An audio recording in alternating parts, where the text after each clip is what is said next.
In a previous video, I talked about cosmic fine-tuning. That is, I talked about how life-prohibiting universes are vastly more probable than life-permitting universes. That's because certain physical constants must be set very precisely for life to even begin to exist. They must be set precisely for hydrogen to form, for example, to have carbon, nitrogen, oxygen, and so forth and so on. This information comes not from religious sources, but from secular sources, the most famous of which are John Barrow and Frank Tipler, two mathematical physicists who argued an atheistic viewpoint. In their book, The Anthropic Cosmological Principle, they listed all these arguments, and both of them were atheists at the time the book was written. This information is corroborated by other sources, by the way, for example, physicists Paul Davies and Martin Rees. Now, as I said, Barrow and Tipler were not trying to argue for the existence of God. Quite the contrary, they tried to explain away all this evidence of fine-tuning by postulating what's known as the anthropic cosmological principle. I tackled that in yet another video. In that video, I talked about how it's really a non-argument, a non-answer.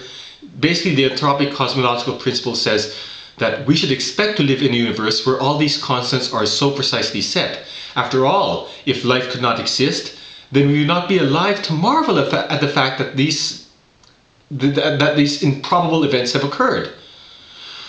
That's really skirting the question. It's like saying that you drive off a cliff, against all odds survive, and then pat yourself on the back and say, well, I shouldn't be surprised that I survived. After all, if I were dead, I would not be alive to marvel at my incredible good luck.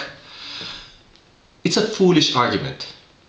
Now, I'm not here merely to rehash the contents of my previous videos. Rather, I want to talk about something new, about how one of the authors, Frank Tipler, has since changed his position.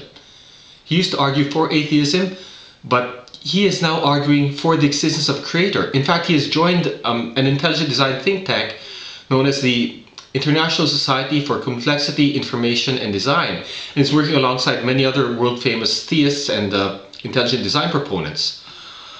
Now, my argument here is not simply that an atheist changed his stance. After all, you also have theists who have switched to atheism, and I'm sure many skeptics out there would be quick to point that out.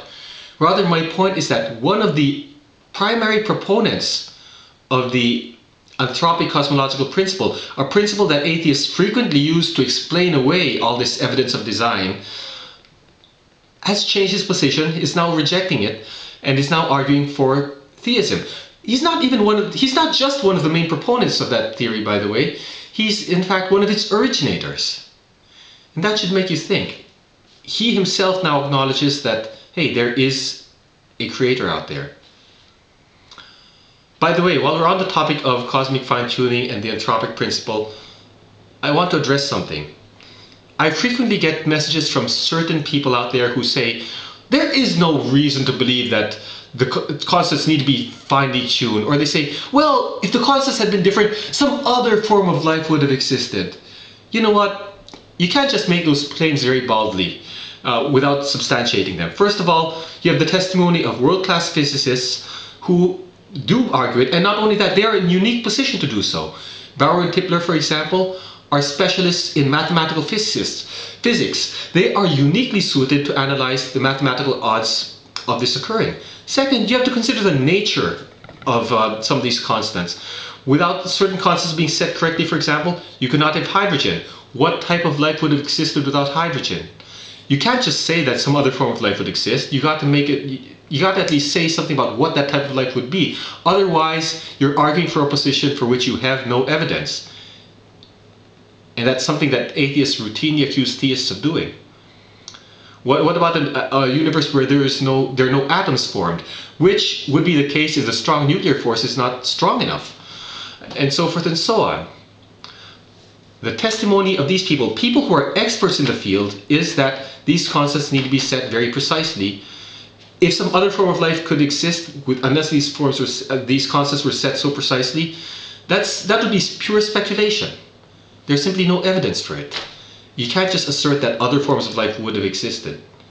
Nor can you assert that our forms of life would have existed anyway, that there is no fine-tuning required. Those are bald, unsupported, unsubstantiated claims. I would rather side with people who know what they're talking about, who are experts in the field. Now, some people also say, well, we just need to find some way to unify all these concepts so that they form one sort of grand theory. We just unify them and everything will be solved. That doesn't work either. Unless you can unify them, even if you can unify them somehow, which right now appears to be a pipe dream, people are trying to do that through string theory and M theory.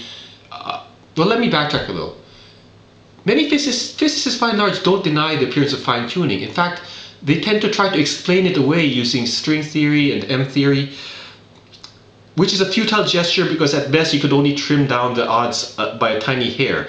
But even if you could do that, it still wouldn't explain why this unified theory would need to take that particular form. Why would it take a form that somehow manages to produce the right constants for life to exist?